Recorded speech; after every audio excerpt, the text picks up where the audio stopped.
listening to the Punisher Waterfowls, the Union 0430 podcast. Brought to you by Real Geese Decoys, the most technological advanced silhouette decoys on the market. And Vortex Canada, the force of optics.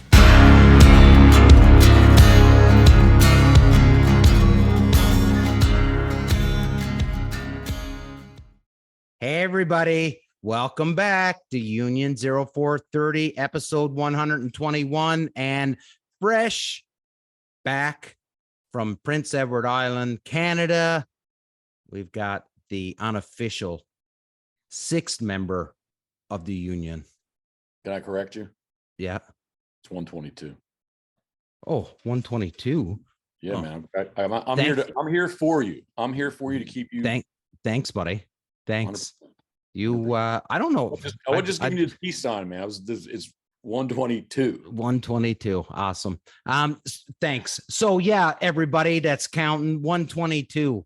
I don't know what I'm on. If anybody's seen my Instagram before I hit record, I'm on the black rum. So there's probably going to get mixed up a little bit, but fresh all the way back from PEI. Mr. Jeff Coates, Mr. Pit Boss Waterfowl himself. Dude, you are one of the busiest people I know. You've got so much on the go in Maryland, and you take off, go up to PEI. Now you're back. This weekend is the Eastern Waterfowl Festival, right? It is, correct. And of course, you're involved with that with Molly's. So, wow. Wild. So I appreciate you having me on. Thank you very much. But yeah, man, it's just it's good to stay busy, right? You know what? I've told people this quite often. On a certain birthday that I had, I realized here's the birthday, here's the beginning, and the ending is probably a little bit closer than what the beginning was. So gotta take advantage of the days. 100% you do. 100%. So a good trip up to PEI. We got a ton to get through this evening. So we got to get through what's happening in Maryland with the no special sea duck season. We got to get into PEI, and we got to get into the Eastern Waterfowl Festival. So we've got a hockey sock worth of stuff that we got to get through tonight. So I guess first thing, Jeff, let's start off with the you did get a couple days out guiding before you took off down to PEI, or took off up to PEI, I guess, right? Yeah, correct. So this is the first year in the Atlantic Flyway that there is no special sea duck season. So this year they consider sea ducks to be ducks. So there's no special season just to target sea ducks. So whatever state you're in on the Atlantic Flyway, when duck season's open, you can shoot sea ducks. So in our case, we have basically the third week of October, and then weeks in November, and then mid-December to the end of January. So yes, I've already guided 7 days. Okay. And normally we would go to PEI first, kind of hustle home to start guiding. So this year, it was a little different feeling. That actually was a good feeling, because I got a good 7 days in, and then we were off on a holiday, so to speak.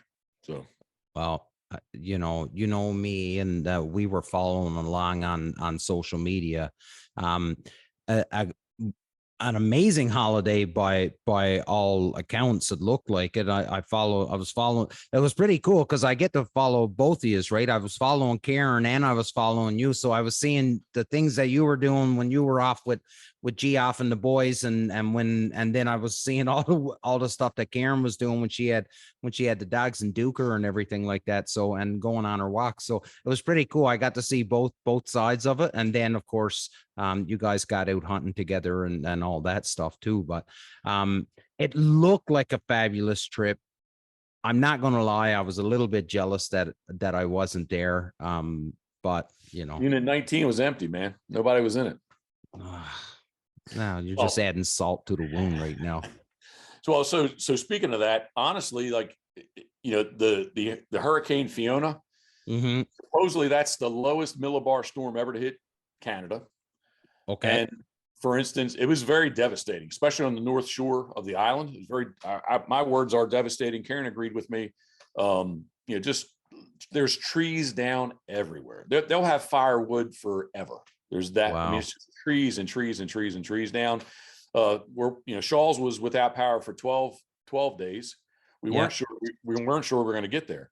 Robbie was nice enough to basically, they were more or less closed, but Right. he did allow us to come up. So that was nice of him. So, how is the province, now, like, how is the cleanup? Is there still more cleanup to get done, or are they?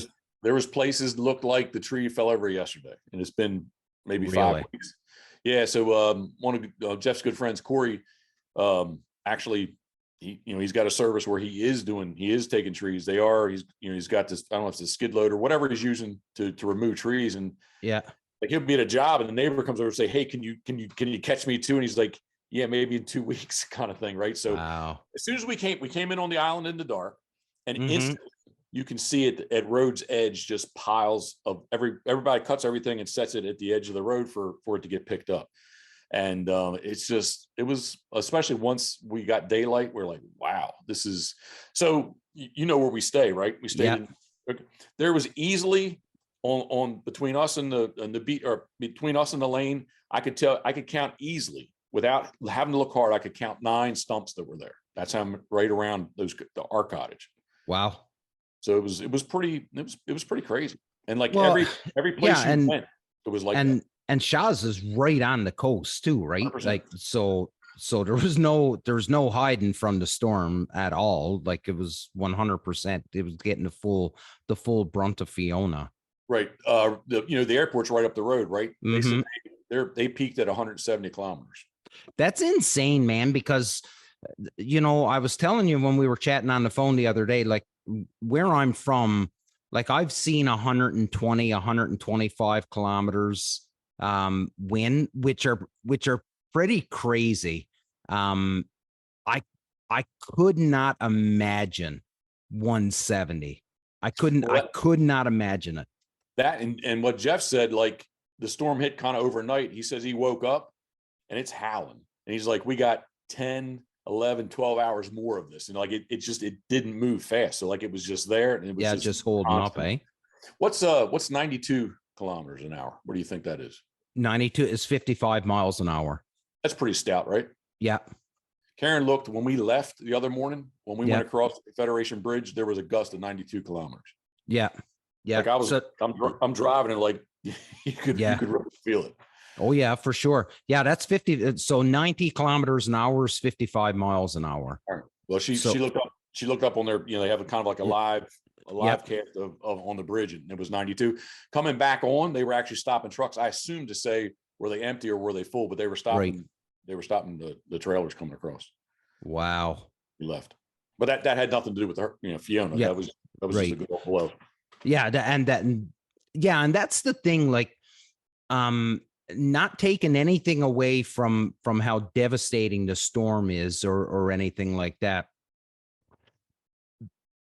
But I think if you knew exactly how windy it is, it's the same thing of living along the eastern seaboard, right? Like, it's windy. Like, you get wind. Like, I know people say the windest city is Chicago and stuff, but yeah, no. You don't get it like you do on the East Coast. So the houses, the infrastructure, everything in that province is built to withstand what they consider a normal storm, right? So when that province gets leveled, and the same with Newfoundland and Nova Scotia, when it ripped through, if you are from there, then you realize just how bad it was for the damage that it caused, right? Because the houses are built different, the buildings are built different, everything has been pounded by the North Atlantic for hundreds of years, and then finally this thing comes in and just rips everything up. So, well, it was a high water event too. There's a place, I put 2 YouTube videos up from there. Mm-hmm. There's a place called the Hebrides that literally there was I think there was probably about 8 houses that were damaged, moved, gone. There was 3 in a row that all you saw was the I guess they were 6x6 pilings coming out of the ground, maybe 18 inches or so. Yep. And like, the house wasn't to be found. Like, it just literally just lifted it up and it was gone. And/or we found 3 of them that when we kind of drove in, shoot, they had to be 1.5 miles, 2 miles from the Hebrides, and they're like sitting on the marsh. So it was almost like that they, not only it was windy, but they kind of became boats of sorts where when the water was high, they kind of floated off and got blown away. Wow, that's insane. Yeah, it was. It really was. So with that being said, so what was it? You guys were there about a month after Fiona? Is Say that 4 to 5 weeks? Yeah. 4 to 5 weeks? And now, so keeping with the theme of the showings, is obviously it did nothing to affect the birds. Well, or it did do something to affect the birds, because you guys got into some pretty freaky ones. That and/or like it really affected the fields where there was corn everywhere. Either corn that got knocked down that they couldn't get up, or even fields that were picked. I mean, there was literally corn everywhere. Wow. So lots of feed. 100%. Yep. Lots of feed. But now I did want to talk to you because, Jeff, you've done a lot of hunting in your life. You've traveled, you've done it all. And I want to talk about this video that you had put up, this Field of Dreams, and the amount of birds that you had seen there. Like, and again, I don't think Karen is a big fan of people knowing just how awesome it is in PEI. There may be some people in PEI that aren't fans of us testing how awesome it is. But like you guys were getting into some ridiculous numbers, right? 100%. So Junior, who I would consider him to be a very conservative man. He sent a video out to everybody, and that he deemed it the Field of Dreams. And he said that there were easily 10,000 geese in this field, and he's never hunted a field that had that many birds. And if you recall the sanctuary, we were just up the hill from the sanctuary. The sanctuary was literally just full. Like if I said there was no more room for a goose to land, I'd be lying. But there were a tremendous amount of geese there. Wow. And out of that Field of Dreams came a tarsal band, double banded goose, right? Collar, yep. And then there came a Denmark goose. So that was it was Copenhagen, Denmark. That's the organization. That's where the organization, I guess it's a college. I don't know. Okay. Whoever they are that banned it, that's where they were from, but it was banded in Western Greenland. Wow. So yeah, that was I guess there was 8 of us that morning. And like the one time, like I'm literally not, I'm just sitting there filming, like I'm not hunting, right? And I just saw this bird go by. I'm like, damn, it's got a collar on it. Like, do I tell everybody it's got a collar on? What do I do? And I reached down, I'm like, okay, I loaded up. It's like, all right, now I'm officially, and I was like, hey guys, that bird had a band, or had a collar on it. Yeah. David and the other Maddie, young guys, they thought I was just messing around. I was like, guys, and it was in a group of about 9 birds. Right. And they all went over us. We're in the hedgerow. They went past us, and this is the only bird that circled back. And I said, Dad, it's got the collar on it. I said, look at it. And they're like, oh, it does. Anyway, it did a circle back, and everybody shot. But that was a pretty cool experience. But here, I guess, and this is probably, I say this quite often, where everything is relative. But here's my best example of how I can tell you things are relative. Fred West from Frankfort, Delaware, is in the blind. That bird from Greenland that was a really big deal to him. Much like many of my friends, that's a really big deal. The next day, David Moore spotted a super nice lesser blue goose shot. Yep, right. The blue goose to them was more of the trophy than the Greenland goose. Mm-hmm. And like my friend, like Fred's son saying, I can send him 20. I can send up 20 snow geese. Yeah. Well, you live on the Delmarva. You're not up on PEI. That the snow goose was actually a much bigger deal to them because they have shot birds from Greenland before. Yeah. There was in the sanctuary, there was a barnacle goose hanging out. Yeah, I seen that video. Right. So they do have those birds, but the snow goose was actually, to them, living there on PEI, that especially a lesser blue goose was a much rarer bird than the collared bird from Greenland. Cool. Because they've shot birds from Greenland before.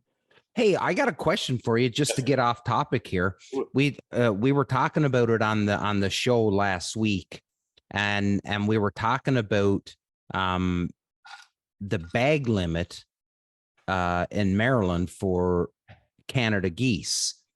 And I probably screwed it up, but I thought you told me once before that the numbers that Maryland uses in order to determine bag limits is from an area in Quebec. Did I totally screw that up, or is that Nope. right? Nope. So the AP goose, the Atlantic population goose, nests on the Ungava Peninsula. There it is. Right. That's it. Yep. Yeah. That's the bird. You can have every other bird in Atlantic flyway come to Maryland. Yep. You can shoot birds that are banned in Ontario. They don't really consider those. Well, I guess it depends on what time of the year it was banned, right? But basically, the bird that's the traditional migratory bird that would be on the Delmarva Peninsula, Delaware Bay, Maryland, Chesapeake Bay, is from the Ungava Peninsula. Okay. I didn't screw that up. Anyways, that was a tangent. We were talking about it last week, and I was like, I'm pretty sure Jeff told us this once before, but I didn't know for sure, and I wanted to double check it. This is the third season. It's a 30-day season, one bird limit. Insane. And you guys got birds, right? Like there's a healthy population.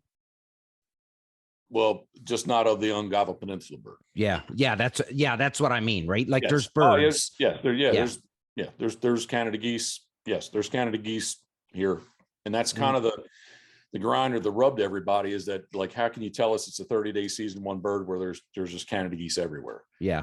It's just that in the summertime when they count that the traditional lines in the Ungava Peninsula, because the season was closed years ago. Through the mid-90s, the season was closed. It's closed for 5 years. Okay. And that's when when the season reopened, that's when they said those birds were down to like 17,000 breeding pair is what it was. Wow. The way back in the day here, it was a 75-day season, 4-bird limit. Okay. So just kind of again, maybe in those days too, we didn't have maybe the influx of local Canada geese, right? I'm going to be like the old guy, but in Maryland, when the September season first opened, it was an experimental special season. You had to go get a card, like, to go shoot early Canada geese. And it was only a 5-bird limit, right? Right. Now it's eight birds in Maryland, 16 in Delaware. But back in the day, there weren't really all the local birds really weren't around. So I'm going to guess, because I'm not an expert on it, but I would guess that, back in the 90s, because there weren't that many local birds, and especially in all the states north of us, the birds that were getting shot were predominantly that Ungava Peninsula goose. There's a certain line in Maryland. It keeps kind of moving west, but wherever that line is into Western Maryland, it's a 75-day season, 5-bird limit. But they say that's not the birds they're shooting there are not the Ungava Peninsula goose. Okay, sure. Yeah. Whatever. Somebody way above my pay grades making those decisions. So you gotta put some trust in them, right? And people can say, like, it's silliness and the whole bit, but consider how low the numbers were, and then when they did step in and start managing it, obviously things have increased and for the better, right? So they have to know what they're doing. It may not make 100% sense to us in the moment, but I'd hazard to think that they do have a bigger picture that maybe all of us aren't seeing, right? So and that 17,000 breeding pair, 17, 18, 19, it was less than 20,000. I'm going to say it was 17. But to me, those numbers, the duck counts, all these numbers, they're more of an index. That it wasn't, there's exactly 17,000. That's right. That's right. This happens to be the lines that they traditionally go across. Yeah. They're guesstimating that it's 70,000 pair. So I call it an index, right? Yeah. That said, 5 years after it was closed, they were up to 175,000 breeding pair. So it did, closing the season here. Southeast Pennsylvania, a little bit of the New Jersey, a little bit on the Delaware Bay, Delaware, Maryland, and Virginia. When they closed that season, it definitely did help the breeding pair rebound somewhat. Wow. Okay. Good to know. Okay. Again, I think of it as an index. I don't think that's not exactly how many there Right. were. It's just kind of it's an index, and we would hope that they do the index, they count even, or they do it exactly the same each year, so that you can kind of because it's not exact science, that they are getting a pretty good representation of what really is out there. Yeah, I guess they would have to do it the exact same in order to get that proper cross section that they're looking for, right? Like that true representation. If you're changing up your data collection method every year, well, you've got nothing to base it on, right? So, anyways, listen, how was Ungava Peninsula? You're Ungava Peninsula. You're correct. Ungava Peninsula, awesome. Okay. Now back to PEI. So Geoff and Judy, that's his wife. They came down, they stayed. I know last year when we were there, they stayed at their house. They were back and forth. It was logistically, it was, I don't want to say draining, because that may be a bit of a big word, but it was inconvenient of them to be at their house and then coming back down to the cottages at Shaw's and stuff like that. So, which must have been real nice for you and Karen to have them right there, witches. And then I know Fred West was there and his wife. So it had to be convenient for all of the ladies and then for all of the fellas. And I could just imagine the food and the meals that you guys had put together. So, I'm glad to see you went back to Brackley Bay and got some fish cakes, because I would have been very disappointed if you didn't. Geoff had oyster for us when we arrived, and then each week we did go to the Brackley Bay Oyster Company. We got second week they did an outstanding job of getting us some really nice oysters. So they were nice big ones. I don't think I've ever eaten an oyster. What? I don't think so. I don't think oyster is a thing in Newfoundland. I've never heard of anybody catching oysters in Newfoundland. I don't know. I don't know either. That would be your world, not mine. Yeah. We definitely not on my side of the island anyways. We did mussel, we did pork butt. Geoff had a nice brisket. I'm probably forgetting something in there. We just, so I don't know if anyway, Karen, since March 19th, Karen and I have been on a concerted effort to get smaller. She's done a better job than I did. She's down 70, 72, 73 pounds. I was just over 50, 52 pounds in that range. And she'll admit that she gained 8 pounds on PEI. And I'll tell you, I gained 10. So, well, that's good. At least you know you were eating good and you had a good time. Now it's back to reality, right? Listen, is the gag order still in effect? No, it's been lifted. We can freely talk. What do you want to talk about? Well, I want for anybody that's listening that has continued to listen to the show, and this is not their first time listening, but if you've listened to this show in the past and you've heard Jeff talk about Pit Boss Waterfowl World Headquarters, and then we got a gag order put onto us that we didn't really want to talk about it anymore, and now we can. But if you're not following Jeff on social media and watching the videos of this place, and the term is a barn dominium, right? Which is a fairly new term, or it is to me anyways. But this place is pretty epic. I liked it that day when you sent me the video and I was like, where's my room? And you were like, it's up these stairs, up right here. And I was like, yeah, I got a room. 100%. I got a room. So barn dominium post frame construction. Basically you put poles in the ground and build around it. So there's not a lot of limitations because they're structurally engineered. The buildings themselves, once the building's up, it's ours in particular, with talking about storms and stuff, it's rated for 125 mile an hour winds. But once the building's up, it's secured. Like you can do anything you want to do inside it all. So that's insane. The big building is 52 by 104. That's feet. 18-foot ceilings inside, and then the living space is 40 by 50, 10-foot living space with attic trusses up above that actually has a 9-foot ceiling upstairs. Wow. So it's going to be 8,200 square feet. And basically it's just our future. Well, I can definitely say ever since Karen's known me, which has been, well, she's known me for longer than 2013, but ever since that we have known each other very well, I've always said, hey, I'd really like to have a place to keep the duck boat inside. It's just that's kind of how this, the quick story on it is right up the road, 2.2 miles away from where I'm at right now. 5,000 square foot building came up available to rent for 3 years. It was a triple net lease. By the time you're done 3 years, you're about $100,000 into the deal. Karen's like, at the end of 3 years, like, what do you, and I was really pushing hard on this. I really, really wanted to do it. Yeah. And she's like, what do you have at the end of 3 years?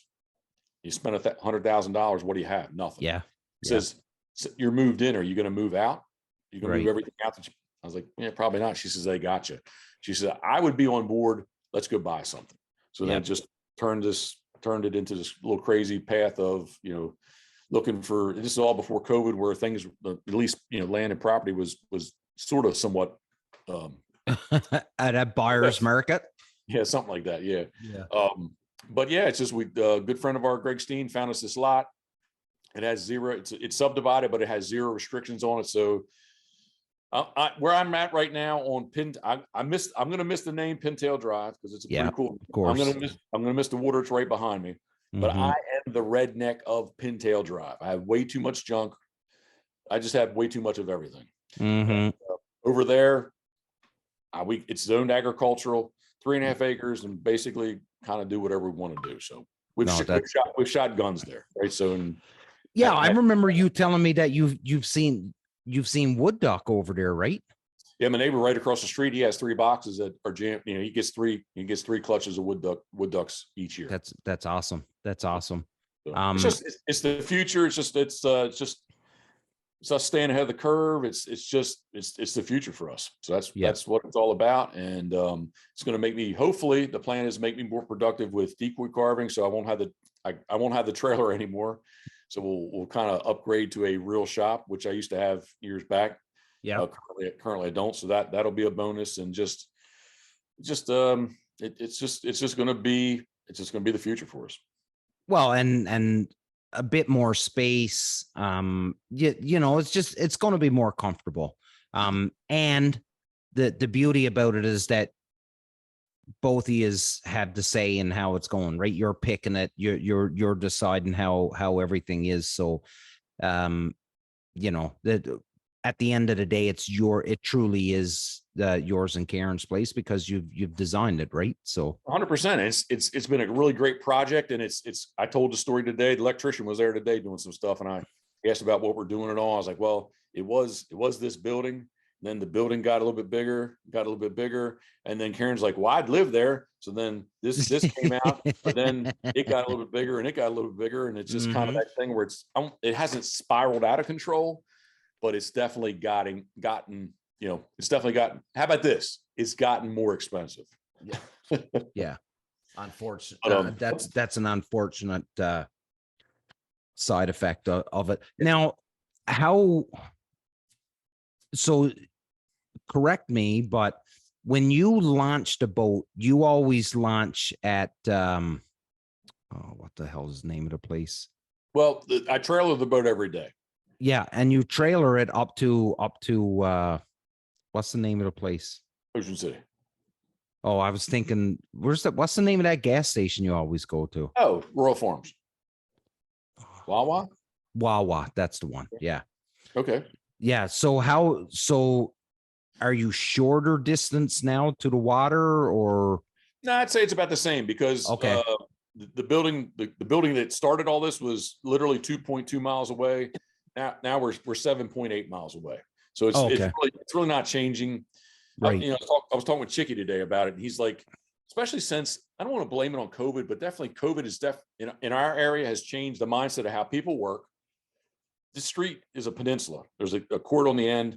Yeah. Like at one time I had 5 black labs here, and there wasn't a soul here in the wintertime, right? Right. There was houses that you never saw anybody at. Well, during COVID and/or the boom of everybody's kind of doubling or tripling their money, all of a sudden houses get sold. And I don't begrudge anybody from wanting to use what they own, right? But the fact is that the street was not busy. Now it is busy.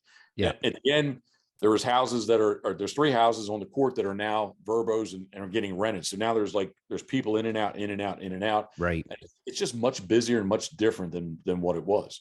So we're going to be where we're at in Whaleyville is still close enough to do what we do, but we're going to be, quote, in the country. Okay. Yeah. So it's just a difference on that. We're on a corner lot, kind of a triangular shaped lot. We've got a state route on one, or the county road is our address. But the other roads, a state highway, we're easily found. Greg Steen did a super job of finding this piece of property for us. It just really fit our needs, 100%. So it's just something it's been maybe a little slower than what I originally planned or originally thought. One thing of it, with it being slower, wood prices have kind of come back down. Metal's really kind of the same, but wood prices have come down a little bit. Concrete, stone, fill, they're all kind of still up there pretty good, but right. But anyway, it has been a slower project than what I thought. Oh. Want me to tell you a little story? Absolutely. You know me pretty well, right? Yeah. I say pretty much all that I do, right? Yeah. So Chris the Builder, Chris Wilhelm. Yeah. I won't say Chris the Builder. I usually refer to him. Chris, I'm sorry. He's referred to as Chris the Builder. Chris Wilhelm, Pole Building Outfitters. Super great guy. I can't imagine. I talked again to Karen tonight. I can't imagine doing this project without him. But Chris is a very methodical, thought through guy. He wants to submit one time and submit everything he needs to get. So he's back and forth. He called the county about a job and another job. And he's like, hey, Chris, you going to do Peerless Road? And Chris is like, yep, we're almost ready to submit it. He says, well, little birdie told me that he's running a business out of that and he can't do that. Chris has hunted with me before. Yeah. Chris is like, what are you talking about? Dude guides people duck hunting. What are you talking about? He's like, nope, he can't do that. Chris is like, what are you talking about? Yeah. No, he can't, you can't do it. So Chris then got referred to the zoning girl, which kind of turns into what the property is zoned for. And I've asked him 3 different times because I didn't hear the conversation. I said, Chris, this is exactly what she said to you. He says, yes, Jeff. She says to him, so what is this Pit Boss World head? Are there going to be like 20 cars there every day? And Chris just laughed. He's like, that's Jeff. That's what he is. That's what he does. Yeah. It is his world headquarters. Yeah. That's where he and his wife are going to live. He runs duck hunts. This is his world headquarters. Yeah. But it's his house. That's where he's going to live. Yeah. So she says, well, he can only have 20% of his living space be dedicated to the business. Chris is like, so what are you talking about? She says, on the plans, I want a hatched out, crossed out area where that's his living space. She said, we might need it taped out on the floor. He said, that's what you want. He said, yep. Okay. So we said, Chris, the duck boat is less than it would have been 400 square feet. Duck boat's less than 400 square feet. So he gets the architect to draw a box, to hatches it out, says duck boat. He goes to submit the plans. Another zoning girl's there, and she's like looking at the plans, say everything looks good. She's like, what's this rectangle? She says, that's his business. She's like, what are you talking about? Well, the other girl said 20% of the living space. She says, does he live out in the shop? She says, this looks like it's a big shop, a big building. He's like, no, he lives over here. She said, out there, he can have 3,000 square feet. So it just depends on who you talk to. But of course, my point in this is, like, I called my shop before I did it, right? Yeah. The county knew what I'm doing before I even really applied for what I was doing. So, right. Kind of, I guess I'm gonna say my best enemy, worst friend, but kind of some of the slowness is that I definitely have to take responsibility. I'll admit the pepper is hot and say, yes, I'm part of my own problem. It's awesome. but you're right. Which day of the week, who it is that you're bumping into, the whole bit. I'm just trying to put an addition on the back of my house, just like a family room, on the back of the house. And we've been, I think, 6 weeks with the architectural drawings into the township, waiting for a permit, and it just keeps getting more and more ridiculous of what they want. So, we were 12 weeks getting ours.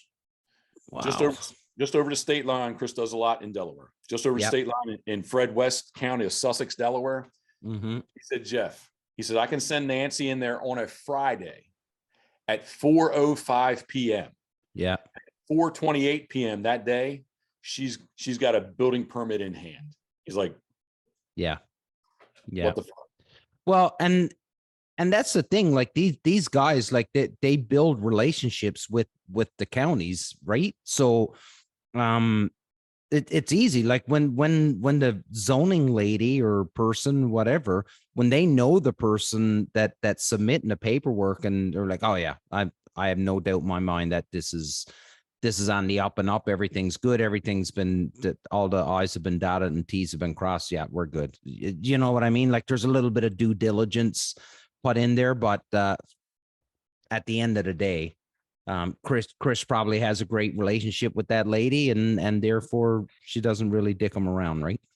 Not anymore. He had 11. I think we were out of 11 permits, we were the closest to getting it, right?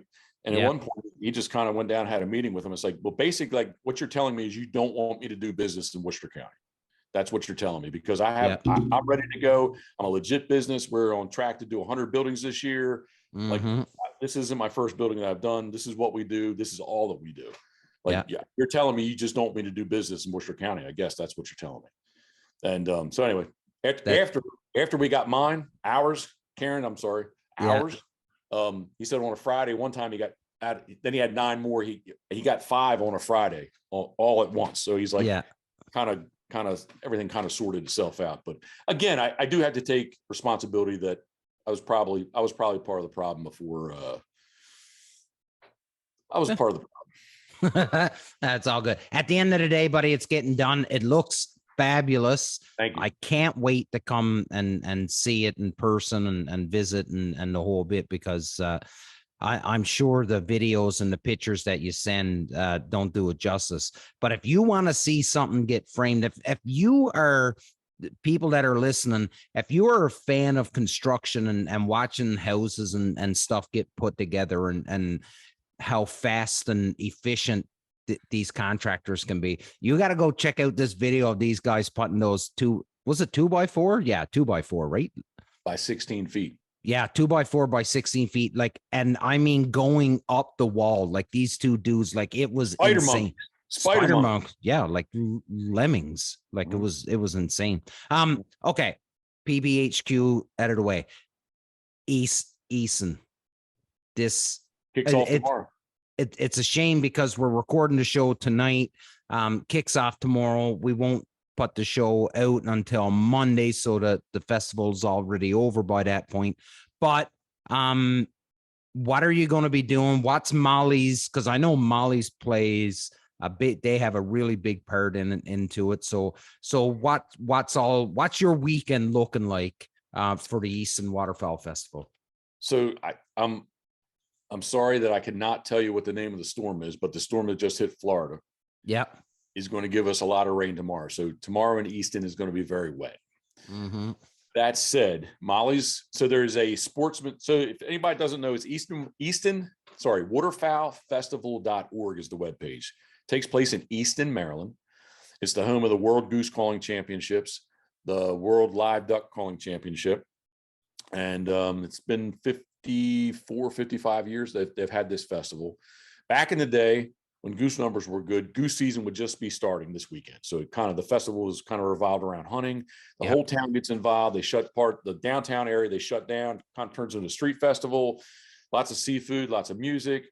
And between the high school is contemporary and antique decoy carvers are in on display there.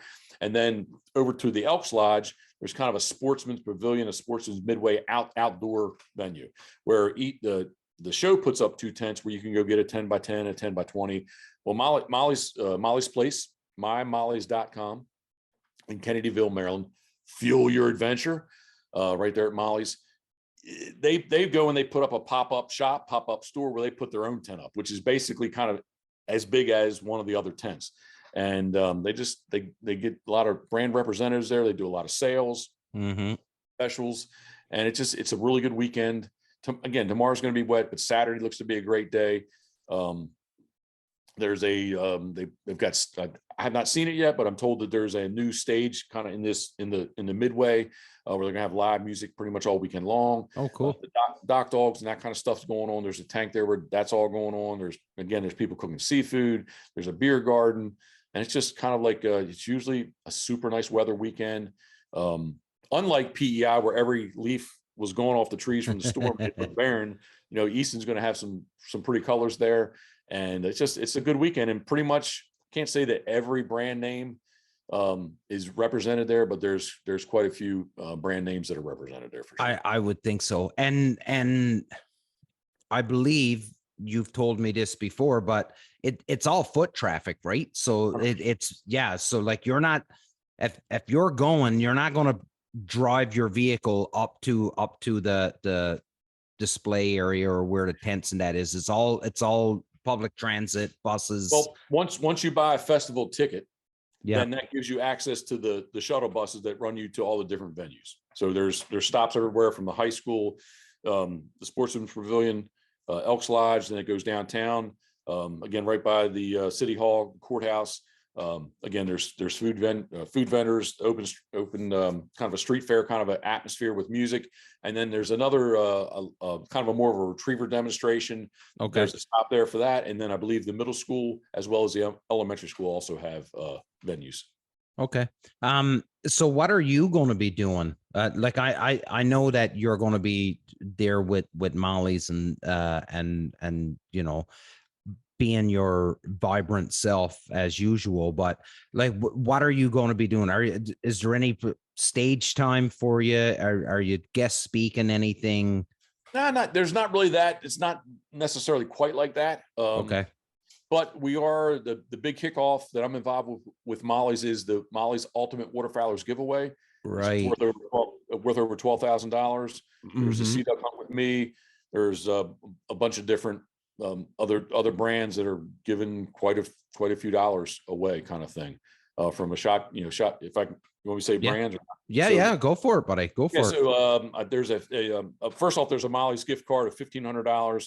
There is a federal ammunition package of $1,500. Wow. There's a Bandit Avery package of $2,500 gift card. There's a Rite shotgun. There's a $1,600 gift card there. There's a $1,500 Loophole gift card, and then there's a 4-person Sea Duck Hunt with me that has they won't cover necessarily all travel, but there's airfare and accommodations are included with that. And basically it's one winner takes all. So if you go to mymollys.com, you can enter all the way up through Christmas, I believe it is. But okay, basically, yeah, we'll be there talking about that. Basically just kind of, spreading the waterfowl love. There you go. And of course you'll be doing some live videos as you're walking around and checking things out. But it must be fun for a guy like you, Jeff. And I'm sure and I know it's fun for anybody that attends, but it must be fun for a guy like you because there's a group of people or a big number of people that you don't necessarily get to see them in person all year long. So here's a chance for you to interact with some friends that you don't normally see. But then there's also, I would assume, some people that you only know through social media and stuff. And this is your weekend where you actually get to shake hands and actually meet in person. Yeah, for sure. 100%. There's the people that I know all the time. There's people I don't know that, hey, they come up and say, hey, I follow along and love your videos, love this, that, the other. And, take as much time. I try to take as much time as I can with them. And then there's people that basically I would only see at the show, right? Right. Each year you see them at the show because they're in the area. They've traveled from North Carolina or Ohio or Massachusetts or wherever, Mississippi to be at the show kind of thing. Right. So it's crazy. There's a bunch of different levels there or layers to whom. Yeah. I do believe, and I'm not 100% sure, but you'll know after the week. And I believe Anthony Smith is making the trip up. I've seen him there before. Yeah. He has not contacted me saying he was going to be there this year, but yes, I have seen him there before. 100%. Yeah. I believe he is going to be, I believe he is going to be there. Now things may have changed, but I'm pretty sure I heard him say that he was going to be in those other two tents that are not Molly's tents, again, there's people in there that they're companies, vendors that get a 10 by 10 or 10 by 20, from hats to calls to lanyards to shirts to choke tubes, ammunition, whatever. It's just not, Molly's definitely has a strong presence there, but there's other people there that are vendors that are not associated with Molly's. Plus, then you have people. There'll be duck boats there, layout boats. People shin waders. That's I remember last year actually they had. I remember you doing a video last year. They had a booth and people coming in and just literally trying on the waders and get a feel for them and the whole bit, right? Like Gunner Kennels. Addison's from Tennessee, right? Tennessee. So he's there with a display. So it really does pull people from. I can't say all across the country, but it does pull people from a great distance away from Maryland for sure. Yeah, no, it's awesome. And again, it's something that I really wish that we could take on board up here in Canada. I get it. We don't have the numbers that you do down in the States, but I've heard people say that they don't, how is the best way to put this? If COVID taught them anything, is that they don't necessarily believe that they need to attend trade shows anymore because they didn't hurt business wise when COVID had shut everything down. And that may be true that at the bottom line, the dollar is probably not affected, but I believe that people really, really want the outdoor shows and getting out and mingling and getting their hands on the stuff before they buy it, instead of, just blindly ordering it online and having it show up to their house without actually seeing it, touching it, feeling it. I really do think that there is a need for it. And we're going to do the Toronto Sportsman Show this year, and we've got a pretty big idea planned for that. But again, it takes the people, right? And Easton, 50 years, been 50 years running, and it seems like it's getting better and better every year, right? So hopefully the refuge is the first step in doing something like that right here in Ontario for us. But buddy, getting close to that 60-minute mark, so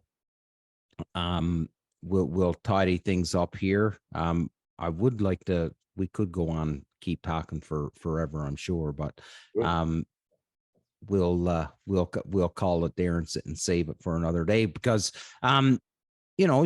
it's good to touch base with you every couple months, because you've got so much on the go. And it's always good to get brought into the life of Jeff and Karen. So appreciate you coming back on, buddy. We appreciate that. Thank you. Yeah. So last words to you, my man. First off, I miss everyone else. It's just kind of personal, me and you, but I appreciate you too. But nah, man, I appreciate having me on. Thank you very much. I kind of, the plan was possibly to do it while we were still in PEI, and that didn't work out. Yeah. Which is not a problem. But no, man, I appreciate having me on. Thank you very much. Things are good. Things are moving along quickly, and just trying to be. Not trying to. If I say I'm trying to stay positive, it sounds like I'm not positive. But things are very positive, and we're just as I do like to say, we're trying. I'll slow down. We're trying to stay ahead of the curve. That's what that's my line. One of my lines. We're trying to stay ahead of the curve. So that's what we're trying to do. There you go. No, awesome. But and just as you said, I miss everybody.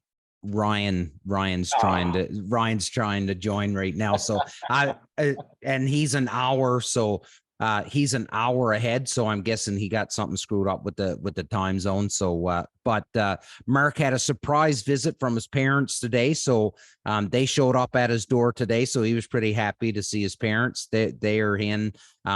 Phil is working.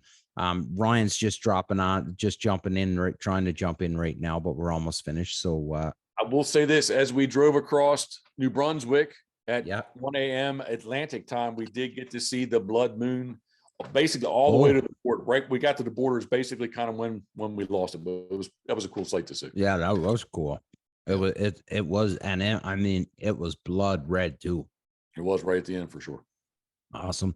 Well, Jeff, buddy, thanks again for coming on. Like you said, we tried to do it while you were in PEI, but good. You guys were so busy. And then the night that we were talking about doing it, I was like, man, you're crazy. You got a lot on the go that night if you're going to try and do a podcast too. So, but cooler heads prevailed, and so we're doing it tonight. So awesome, buddy. Good to have you on.